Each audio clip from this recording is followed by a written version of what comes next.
Greetings, and welcome to Eitz Chaim's weekly podcast, recorded live in Richardson, Texas. We invite you now to join us for one of our synagogue's Shabbat messages. Danny and I lost most of our family in the Holocaust. Both of us grew up without grandparents and without graves to visit. We never had even a date to say Kaddish.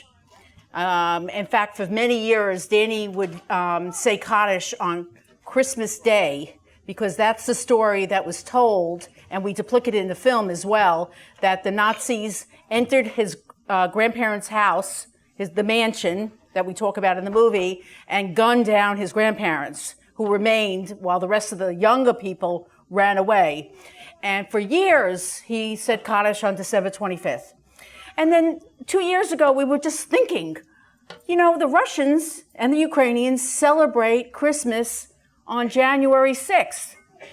Oh, now, but you know, the heart was in it.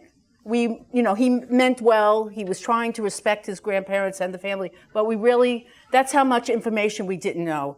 So by coming here today and talking about the Holocaust and educating you about events that happened, it gives us a little closure. And we're just so happy to be here today. So today our topic is Kristallnacht, because Kristallnacht happened 78 years ago this week. It happened within November 8th to the 10th. It was a 2-day pogrom. I hope everybody knows what a pogrom is, which is a race riot, which is directed towards Jews. But it was a pogrom on steroids. It wasn't just the regular pogrom that we see, and we actually demonstrate one in the movie as well. This was unbelievable, and believe it or not, it was almost 80 years ago. It was a revenge for a murder at the Paris embassy by a 17-year-old Jew. His family and 17,000 other Jews were evicted from Germany in 1937, and because they were born or nationalized in Poland. The Nazis decided they are not German anymore, and they had been there for decades, and they evicted them. Well, Poland didn't want them. So these 17,000 people were sitting on the border of Germany and Poland in a no man's land with no home. Everything they owned was confiscated. And this teenager who had been in Paris at the time visiting his uncle was so enraged. He went to the embassy to kill the ambassador. He wasn't there, so he killed the secretary there. And because of this, Goebbels, who was Hitler's the minister of propaganda, but he was his henchman, decided that they would take revenge on the Jews. And I have his exact wording, what he said. Goebbels used this shooting and to instigate a pogrom. He said, and I quote, "Germans must rise in bloody vengeance against the Jews." And boy, did they rise to the occasion. Raging mobs roamed freely, killing hundreds, injuring thousands, burned and looted Jewish businesses, homes of worship, and schools throughout Germany and Austria. Even after they burnt 1,000 to 2,000 synagogues. Now, some synagogues are big. In Brooklyn, we have synagogues that are like in homes. So they can't really judge how many there were. So there really wasn't a census on synagogues at the time. Were burnt to the ground, and Torahs were desecrated. They were torn apart. Whole books, thousands of years old, were just burnt. And after 30,000 Jewish men were arrested and sent to concentration camps, even after 7,500 Jewish businesses and homes were destroyed, and violence in the Jewish community was blamed, and the Jews were fined 1 billion marks. They were fined for something I found that astounding. So I tried to do some math to figure out how much that was. In 1938, 1 billion marks was 4.2 billion US dollars.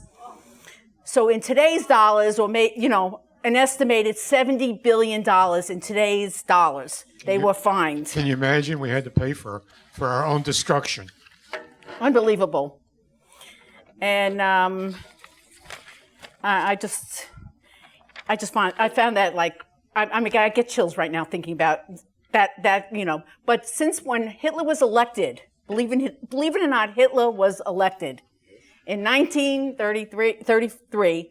From that election on, almost weekly, maybe even daily, there was another new law against the Jews. One day they couldn't have pets, one day they couldn't have radios, one day they couldn't have guns, one day they couldn't own land, they couldn't do business, they couldn't marry. I don't know how they thought of all these things. You know, it was incredible how they were trying to isolate the Jews, and Kristallnacht was that spark that ignited the Holocaust. A couple of things happened around that period. There was this conference on Avion. I have to say that correctly. I don't know if you remember the water. Remember? There was a conference in France, and it was a conference that was made up of the League of Nations. I don't know if you remember that. That was before the UN, with 32 countries trying to solve the Jewish refugee problem in Germany. Not one country offered to take the refugees in, the Jewish refugee. Every country closed their doors to the Jews. That's why Israel is so important, you know, because, and these were not like farmers, uneducated. These were doctors, scientists, professors, musicians. These were really educated Teachers, people. lawyers. You name it, you know? And nobody would open their door, at least on a policy. There were countries, and I just heard from a gentleman, I don't know if he's still here, that was in the Philippines, and he said they took in Jews, but no country would have an open policy. The only place that Jews can go was Shanghai, China, of all places. It was the only place that had a non-visa. You didn't need to show a passport or a visa to get in. So the Jews, believe it or not, from Germany and Austria, and a few other places, but mostly there, after 1938, after Kristallnacht, flocked to Shanghai. And that is another lecture in itself, which I'd love to tell you about because it's such an interesting story. And then another thing that happened was the St. Louis. Does anyone know about the St. Louis? Well, it was a ship that left Hamburg right after Kristallnacht with 913 Germans, and they had legal visas to go into Cuba. Somehow on this 2-week voyage, the Cuban government decided the visas were invalid. They had allied themselves with the fascist governments of Mussolini, and they turned them away. There was a picture in Life magazine on the cover showing all these Jews that were turned away from Cuba, and they came to the port of Miami, and they were waving at their relatives and people waiting for them, and they said, "We'll be off the ship in minutes," and they never let them off the ship. And they were sent back to Germany, where 2/3 of them died in the concentration camps.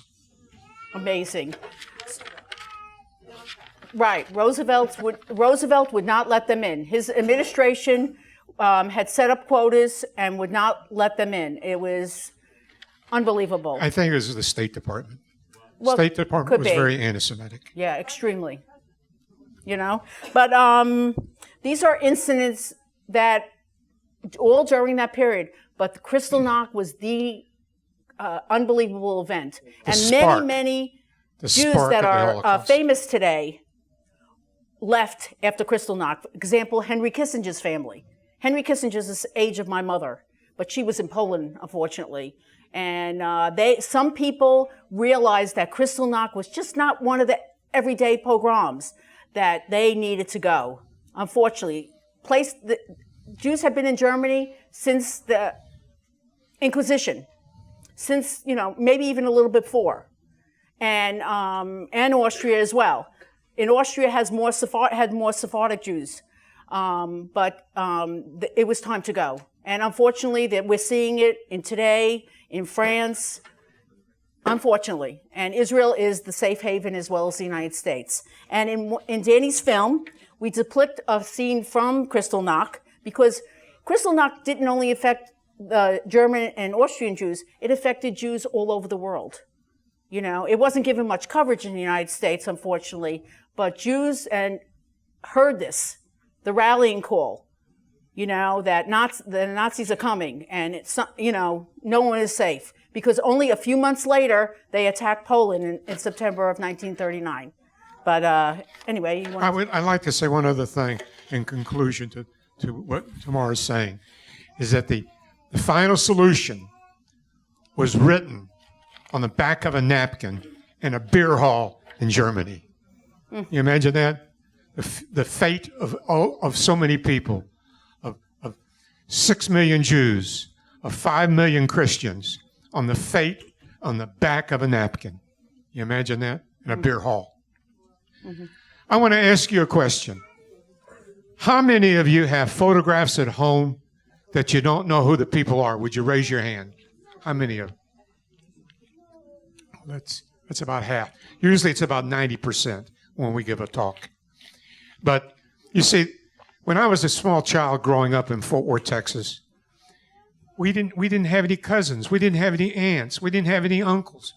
We had nobody. The only people that we had were photographs that my mother had lined up on her dressing room table in her bedroom. And growing up, I used to walk through her bedroom, and I would look, and I would see all these eyes looking at me from these photographs. It was like a Rembrandt painting. The eyes would seem to follow you around the room. And then there was the photograph of my grandmother. And you have to understand, this was before color photography. And she was a beautiful woman. And it was colored. My mother had it hand-painted in color because that's all she had of her mother, except for a napkin that she wove herself on a winter night in Russia. You see, where she was from in the Ukraine, it was really called Russia in those days. Today it's known as the Ukraine. Now, I started, trying to figure out who our relatives were. And it's hard to write a story about a family you know nothing about. And one day, I was at my mother's condo, and I looked on the table of her, and I see a newspaper, B'nai B'rith newspaper, and I look at it, and it says, "The Dallas Russian Club welcomes newly arrived Russian immigrants to Dallas," and it was signed by Alexander Polovoy. And I said to myself, I've heard that name before. And we started looking at the back of my mother's photographs, and there was the name Polovoy. And I started getting excited. I said, Mama, I think these could be relatives of ours. So I picked up the phone and I called the Polovoy phone number. In those days we had telephone books, so I was able to look it up. And the lady answers the phone, and I said, my name is Danny Spigel. My mother is from Zhytomyr in the Ukraine. And she says, well, we're from that area. And I started getting excited. I said, oh, boy, this really is something. And I said, we'd like to meet you. And she said, that's nice. And then I said, well, is it possible? She said, I don't think so. You have to understand that these people thought we were the KGB. They thought we were Russian spies. It was the 1990s. Because nobody trusts anybody in Russia. And I said, well, thanks for hearing me out. And I said, Mama, these people don't want to meet you. Well, a few months later, my mother was in a rehab. And she says, let me call the Polovoys. I said, Mama, these people don't want to meet you. She says, well, let me try. And I said, okay. So I dialed the number, and I hand her the telephone, and I said, this is going to be fun. And the lady answers the phone again, and she says, my name is Lisa. I'm from Zhytomyr. She says, well, we're from that area. And they kept talking for a few minutes. And they still didn't want to meet us. And then all of a sudden, I heard my mother speak Russian. And my whole life, I never heard my mother speak Russian. And they still didn't want to meet us. And then finally, a little smile comes out on my mother's face. And she says, yes, but I have photographs. And they said, you have photographs? And in a half an hour, 20 people came to the retirement center to meet us. And I don't know, have any of you ever seen the film Anastasia with Ingrid Bergman? It was like a scene from Anastasia, except it wasn't Ingrid Bergman. It was my little mama. and I'll never forget, she has her walker, you know, and she's pushing it. And the first thing she says, "Is anyone still alive?" It was like Ingrid Bergman in the movies. That's exactly what she said. And they shook their head. And they said no. And then all of a sudden we all sat down at a large table. And the oldest gentleman that was representing the family was about 65. And believe me, he looked much older. And they started talking. And my mother says, "I was born in the village of Steert." And I thought this gentleman was going to do a double somersault out of the back of the chair. He says, "I was born in Steert." And guess what the population of Steert was? 20 people. And we figured out this man was born on my grandfather's farm. He had an apple orchard. And this kind of started the whole ball game going, because they told me my mother actually had 2 cousins that did survive the war. People that went back to Russia could never find them. And we found that one was living in Chicago. Her cousin's son was a champion boxer in the Ukraine, and he was living in Chicago. And a cousin that I have a photograph, I'm going to show you in a few minutes, that was living in New York, and she was in her 90s at the time, and my mother was in her 80s. So this started the whole thing going.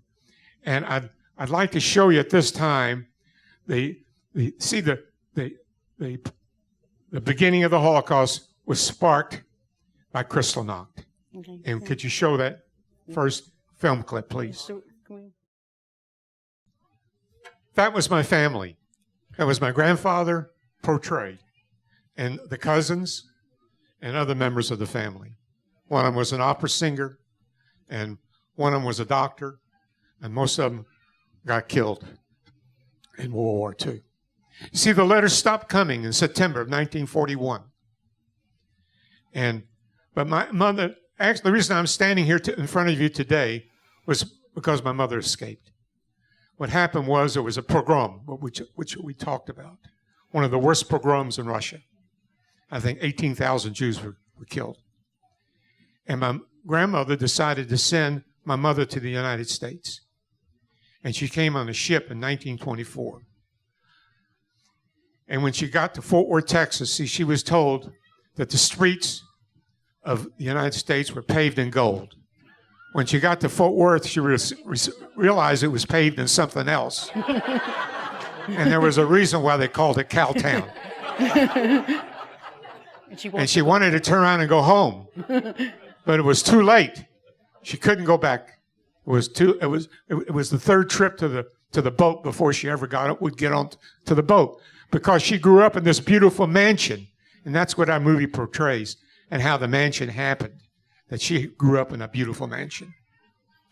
And Danny's mother had told these crazy stories since I know her, and nobody believed her. They were what we call bubba mices, grandmother tales. And we kept hearing them, and we're like, again, And then when he met the Russian relatives, they confirmed it. We couldn't believe it. They actually confirmed the stories that she lived in this beautiful mansion, because her father was a bootmaker, and he used to do the boots for the Tsar's general. So when the Communist Revolution came about, I guess you trust your bootmaker. You make them happy in Russia with good boots, good warm boots, you're in, And he said to Danny's mom's father, "I trust you with my house. I will be back. I'm just going to Paris until this civil war, whatever Bolshevik war is over, and I'll be back." But he never came back. So she lived in an unbelievable home, and then she comes to Fort Worth. And I guess that's the reason. See, my mother left before these people that we called were ever even born. Yeah. So they didn't know she existed. But we found out later from a cousin in New York that my mother even had a half-sister that was born that she didn't know, and who also got killed. But So it's an amazing story, and we took artistic liberty in the film to pretend my mother still lived throughout the war, and when it was really Tamar's mother. Right. So we combined both of our stories together into one principal character. Now, will you show the next scene, please? Those are just a couple of, the end of the movie is my mother's story. My mother was liberated she was in 3 concentration camps at 15. And after the war, she was put into an orphanage, believe it or not, because she had no family. She survived with an aunt who was an adult. And she was like a grandmother to me. Because of her, my mother survived.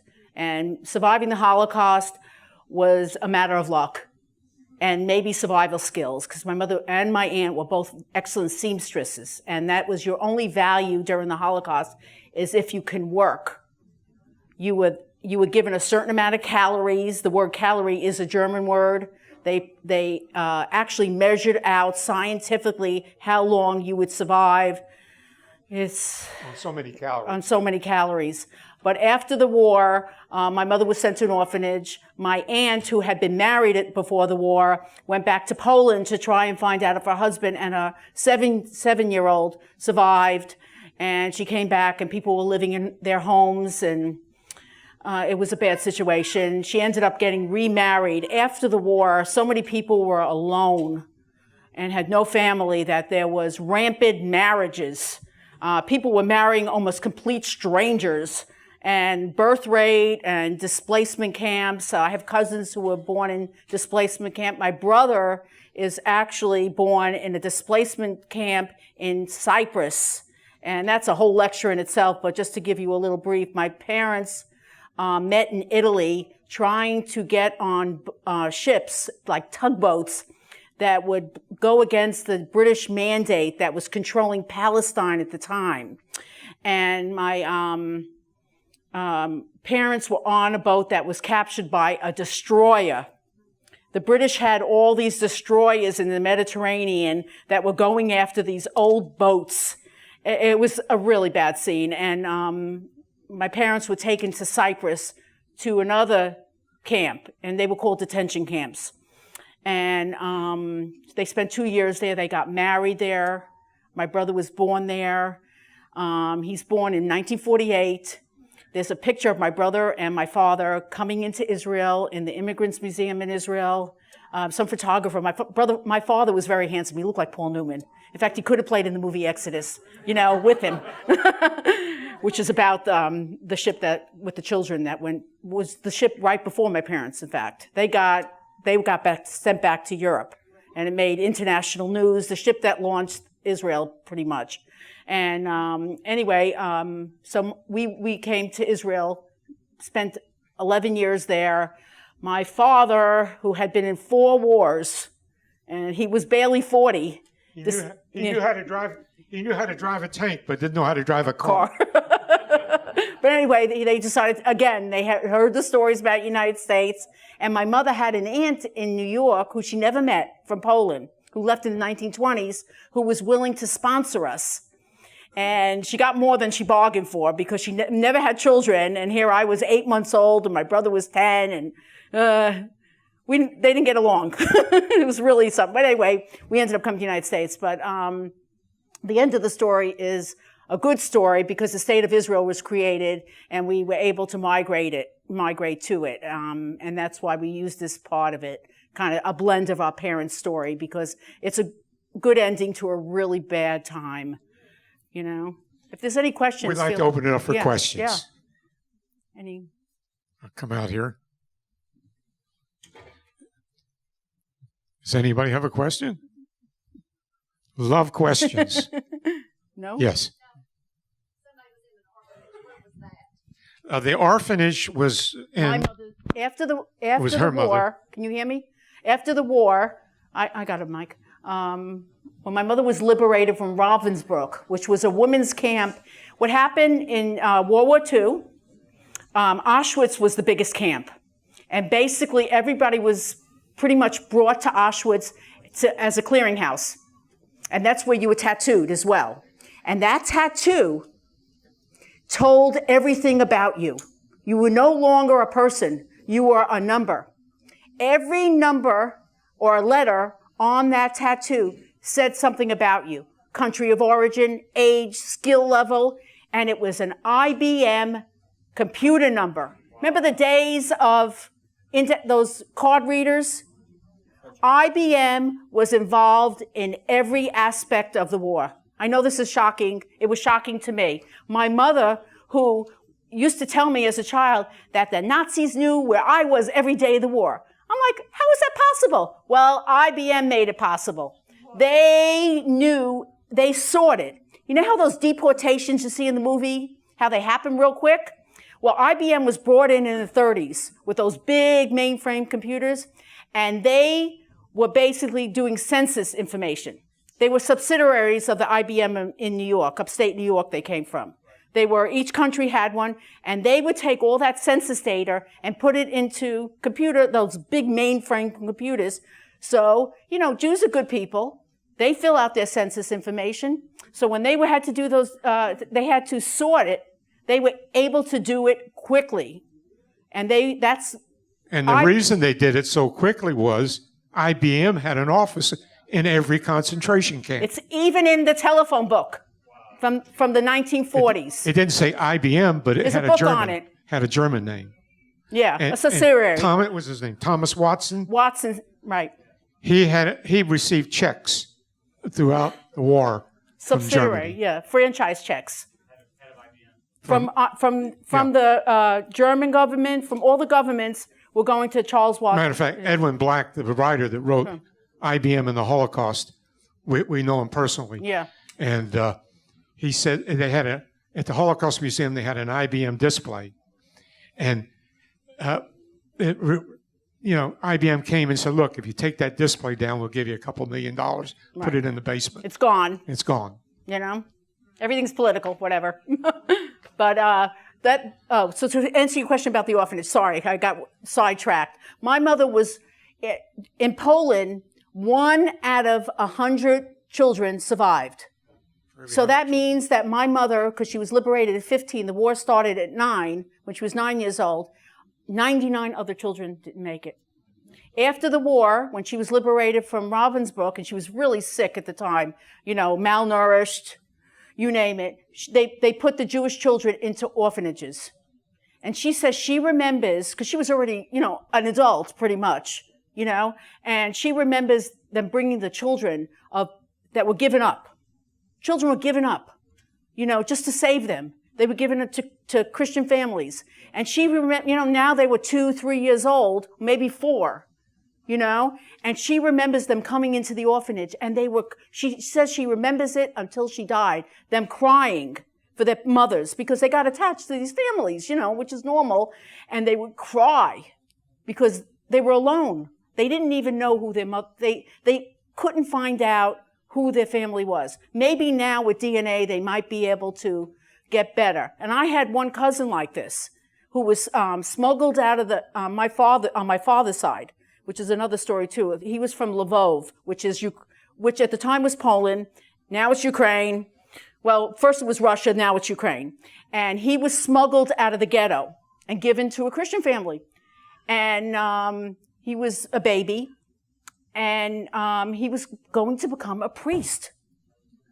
And they did some research on him, and they found out he was Jewish, And somehow Chayes, which is a Jewish organization that helps immigrant groups come in, brought him to the United States.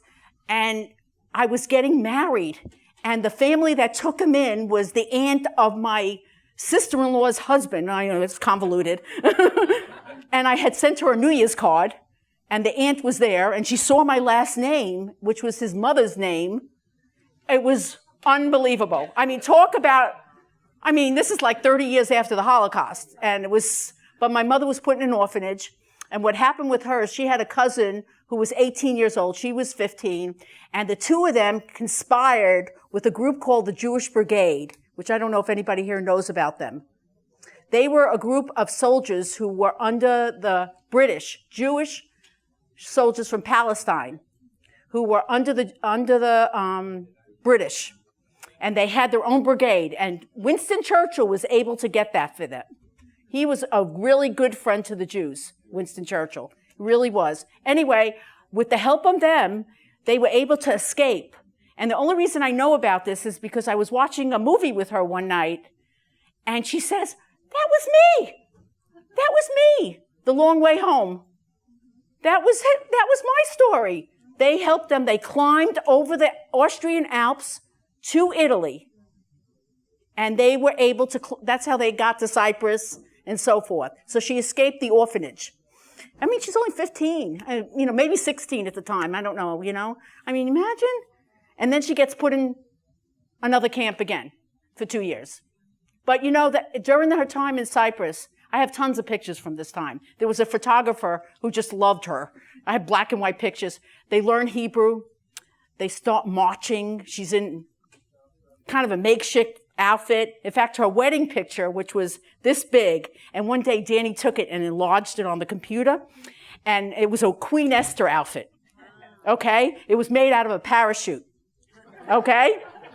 And so he enlarges it, and I see she's wearing army boots, because they didn't have any clothes. They were wearing whatever scraps they could put together. But these people in the camp in Cyprus were so industrious.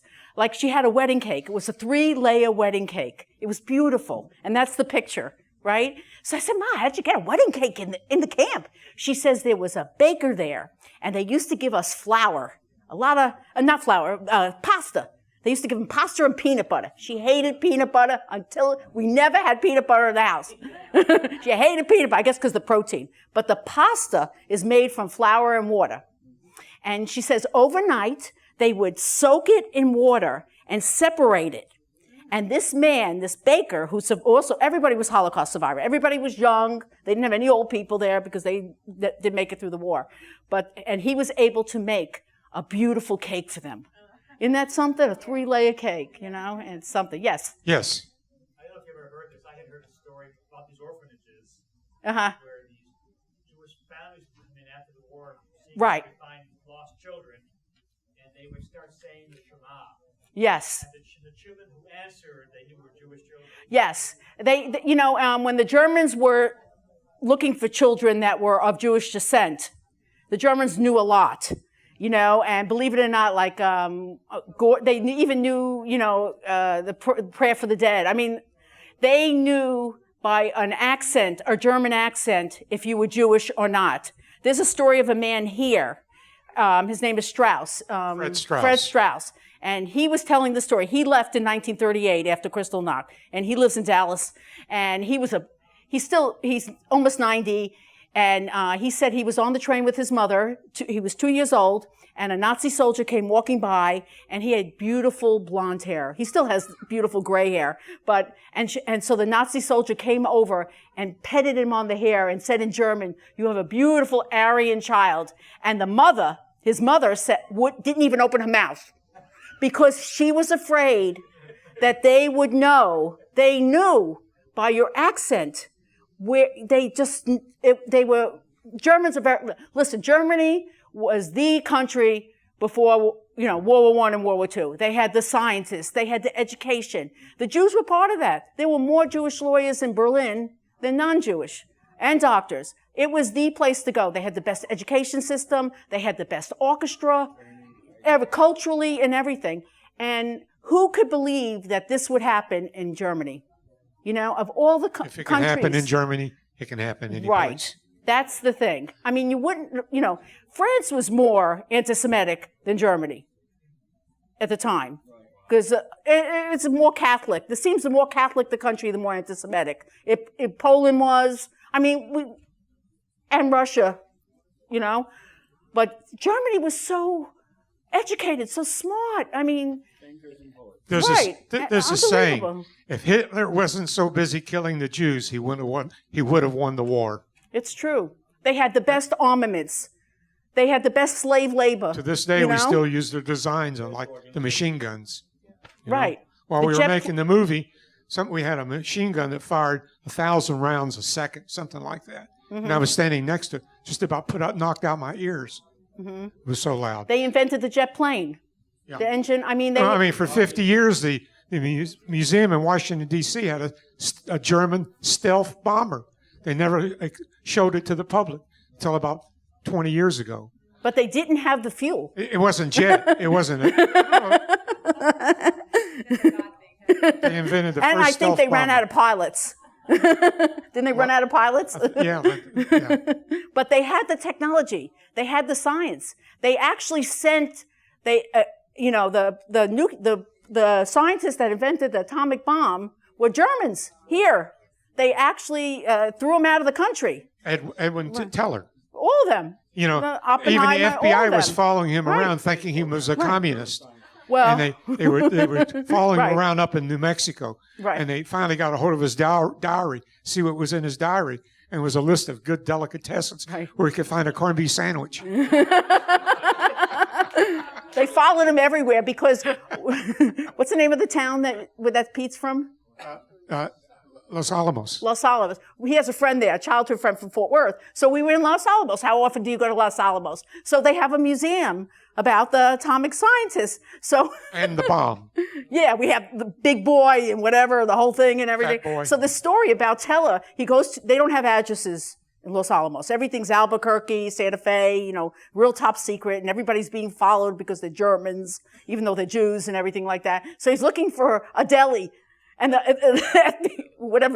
OSS is following him everywhere, He ends up in the deli. So Whenever Hollywood big shots see our film, the first thing they say to me, "Where did you get the tanks and the planes?" And I told them, "From Hertz Rent-A-Tank." We actually had 300 reenactors. See, the cinematographer who filmed us and we're still paying, by the way, is Warnut. And that's why he got involved. We originally didn't write this as have so many war scenes, but it enhances the movie. And he had all these friends all over the place. Louisiana, where else? In Oklahoma. Anyway, and he had a Mexico. friend in Sherman who collects tanks. World War II tanks. In Sherman, I guess the name Sherman, Yes. We can bring it here whenever you want. We'll plan a date, or we could do it at one night during the week, whatever. It's a 2-hour movie, so And we talked just a little bit. just a little bit. Just to introduce it. Because the talk is about an hour long, right. and the movie's That's like why 2 we hours didn't do both long. together because it's too long. No. No, we didn't. He was going to do that, but Hollywood is not a nice place. They steal your movie, and then you don't own it anymore. And this is a personal story. We have 5 countries pirating the movie right now. In China, Indonesia, in Germany, and in Canada that we know of. And books are being pirated. Oh, just terribly. So this is a way we keep control of it, and we can bring it, explain it, talk. Our main mission, we're never going to get rich off this movie. I mean, Danny spent his whole retirement on this movie, okay? But that's... Don't tell him how poor I am. Well, whatever. Our mission is basically really to tell people the lessons from the Holocaust. Let it not happen again. That's what we want to do. And other people also talk about that. But that's what we, on our own little way, we try to do. It's not. But we'd love to bring it, talk about it, bring children. So you set a date, and we'll come. Yeah, just let us know. It's like I gave a talk. We also sell it, but I don't want to sell it. We were also in Monahans, Texas. Oh. After the talk, the lady walks up to me. She says, "You're the first Jew I ever met." Isn't You that imagine something? that? The In this first day Jew and I ever met. age, it was incredible, But she didn't say it mean or anything. It was just, When I was in Israel, I went to a museum. I was with all Jewish people, not Messianic.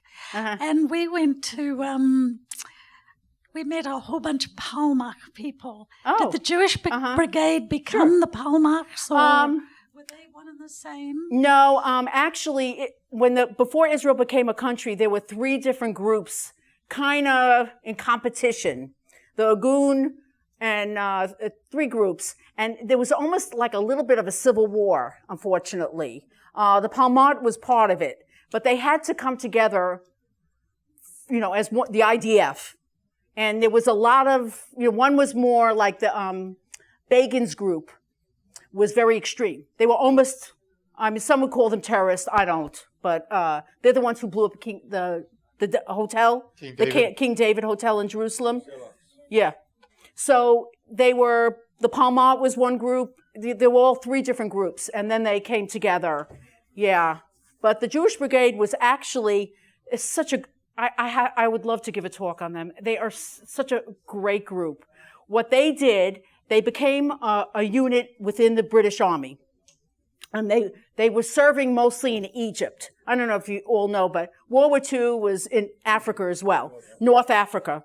And the British wouldn't let them get into Europe. And they were passionately, because many of them had family in Europe.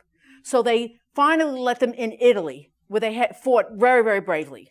I mean, there are some that are buried there, very bravely. And finally, towards the end of the war, they got into Berlin.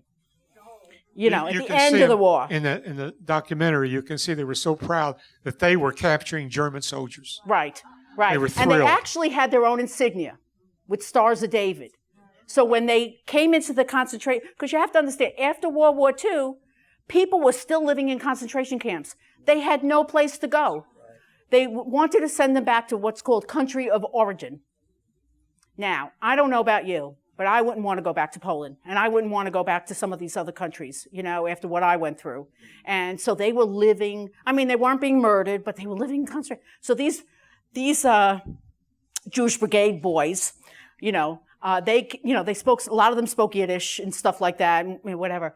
They created a new army. They were stealing everything they can get their hands on. Some Americans were involved as well, but it was mostly the British. They were stealing beds, medicine, you name it, clothes, Trucks. And you name what they were doing. They forged Smuggling papers. people into Israel. Yeah, unbelievable what they did. It's incredible. And at the end, and after like a year, the British were bringing them back to Palestine. You know, their tour duty was over. They found men who looked just like them, and they sent the refugee back. They taught the guy to speak English or not talk because they had heavy accents, but they had accents too. But they taught them some English to get by, and they sent the refugee to Palestine, and they stayed. They stayed. They showed them side by side, you know, because they had to look like the picture. They had to find, so anyway, it's just a really great story. And these are the ones who helped my mother. If it wasn't for the Jewish Brigade, she would never have gotten to Israel. She would never have gotten there. So the Jews were the biggest minority that served during World War II. 600,000 Jewish boys fought in World War II. You know, they weren't only in the American army. They were in the Russian army. My father was in the Russian army, against their will, but they fought. You know, the biggest minority. So when they say Jews don't fight, don't you tell them that. You know, The biggest largest minority in the United States Right. to fight. to go out there and fight for our freedom. You know, they were out there. My brother was a United States Marine. Your My uncle father. fought in the Battle of the Bulge. Right. So, you know, you tell them that. And the IDF are very brave. Imagine what they have to go through every day. You know, someone's trying to kill them. It's kind of interesting what's going on right now with the Kurds. Right. The Kurds are the most closest genetic match to the Jews. And That's when I something? see the Kurds fighting in Syria and Iraq, I look at them and I say, they look like Jews. Yeah. You know. But I thought it was- there are Kurdish Jews, but that, you know, the Jews were forced to leave every homeland. I mean, we had Syrian Jews. Aleppo was a Jewish town. It was a big merchant area. I mean, we have Syrian Jew friends whose family, Lola's family. Lola was born in Aleppo, I think. Yeah, they left Syria. They left on Syria in a rowboat. That's how they got out of Syria. In the early 50s, when, you know, Israel was created in 1948, from 48 to 52, the Jews were expelled from mostly every Arab country, you know, and what happened with them? They went downhill, you know. That's the same thing with Spain. Once the Jews leave, the country goes downhill. They're like cursed, but that's another story altogether. But so basically all these towns, all these countries, you know, more Jews were expelled from Arab lands than Palestinians the areas that Palestine had were never Palestinian anyway. Gaza was Egyptian, and West Bank was Jordan. So, and those were also given by the British. It's a whole history thing, but, you know, Right. Well, There was never really a country. Any other questions before we close it up? Well, yeah. What was your mother's maiden name? It's a little. It's called Cherner, Czerer. And when I moved to Dallas, which is really strange, I was volunteering at the library at the JCC, and a lady drops off a whole bag of books. So I'm looking at the books, and I see this. I mean, it's so weirdly spelled, you know. And I see this last name, you know. And so I literally run after her. It was when it was where the Historical Society is now. And I run after, I'm like, is it possible you're a Cherner? You know, because we had my mother didn't have that much family. And especially in Dallas, I had nothing, you know, and everything. She says, well, it's my husband's name and I don't know anything.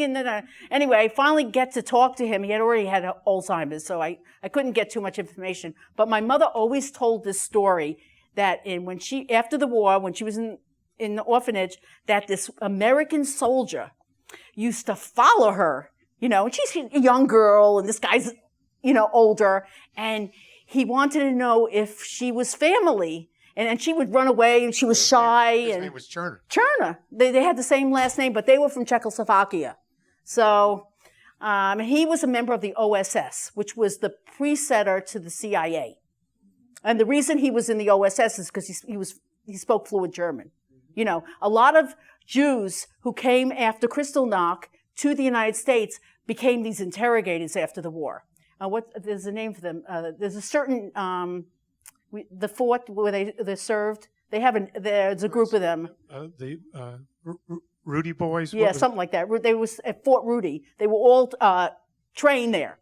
And when they first came to the United States, the United States was very suspicious of them. Same thing in Britain, because here they were Germans. They thought maybe they were spies, blah, blah, blah. But it turned around. They became the interrogators after the war because they spoke German. They were able to, you know, blend into society, and they were able to find out a lot of stuff. And he was one of them. And he was, my mother said, following me everywhere. It was making her very uncomfortable, you know, and everything. So I bet it was either him or his brother, because they both were in it. And they were from Chicago. Yeah, they were from Chicago. Yeah. I just want to say that I'm from New Zealand. Oh, well, we've met before. I know. And, she invited us last time. This is kind of weird. I kept getting a prompt to ask you what your mother's name had been. Yeah. Because when I was a child, a lot of my cousins on both sides of the family were a lot older than me. Uh-huh. So I had a cousin or a lady that was getting married to one of my cousins. My cousin was Lynn Shishka, and her name was Cherney. Oh, isn't that something? Interesting. And her relatives lived in our little town. We found out once she got married, and they'd changed their name to Black. They were all Russians. Uh-huh. Well, the borders between all these countries, like my father's area, was Poland. And what was interesting about that is that Poland didn't allow Jews to go to college. Believe it or not. Could you imagine? But before World War I, it was Austria-Hungary. Right. And all of his relatives are very educated. You know, doctors. I mean, they're all like bank presidents. And he's a carpenter, you know? And his father was not a real wealthy man. He owned a bunch of material stores. And the story is that my father's older brother and 30 other young men, maybe women, but I heard it was men, he paid for their passage to Palestine in the 1920s. And so my father went to trade school to become a carpenter. He just wasn't a carpenter. He was actually a tradesman. He actually went to school for it. But because they didn't allow them to go to college, they were either sent away, you know, but how many can afford to do that? So, you know, countries, what I'm saying is they change, you don't know. Yeah. They change borders. Like his mother always said, oh, I'm from Russia. Turns out she's from Ukraine. But Ukraine was not a country until after the 90s, until the wall went. So anyway, just to give you a little history. Thank you for having us today. Yeah. And we look forward to coming back. Thank you. And showing the film. And we'll hang around if you want to talk. If you have any more questions, we'll stick around. For more information, visit us at www.eitzchaim.org. That's spelled EITZ-CHAIM.org. Or join us in Richardson, Texas for our weekly Shabbat services.